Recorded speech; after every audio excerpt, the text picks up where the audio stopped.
ফজরে যে উঠতে পারে না সে মুনাফিক। কোরআনের ভাষায় আল্লাহ মুনাফিক বলেছেন, হাদিসের ভাষায় রাসূল মুনাফিক বলেছে, ইন্নাল মুনাফিকিনা ইউখাদিউনা আল্লাহ, মুনাফিকরা আল্লাহকে ধোঁকা দেয়। ওয়া হুয়া খাদিউহু, অথচ আল্লাহকে ধোঁকা দেওয়া সম্ভব নয়। কারণ ধোঁকা দেয় কাকে? যে জানে না, যা বলছেন তাই বিশ্বাস করতে বাধ্য সে। তাহলে তো সবই জানছেন। সুতরাং আল্লাহ তোমার এই প্রতারণার উচিত শাস্তি দেবেন।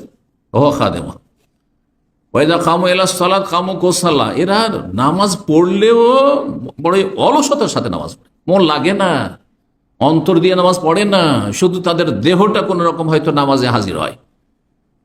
যত তাড়াতাড়ি শেষ করতে পারে নামাজ, পাখির ঠোকর মারার মতো, ঠিকা সারার মতো।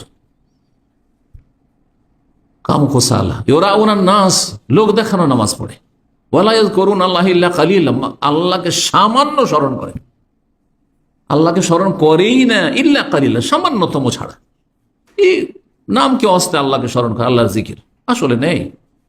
অধিকাংশ লোকের নামাজ দেখে, নামাজে গেলে যত তাড়াতাড়ি সম্ভব শেষ করো। আরে ভাই, এটা কেন হবে?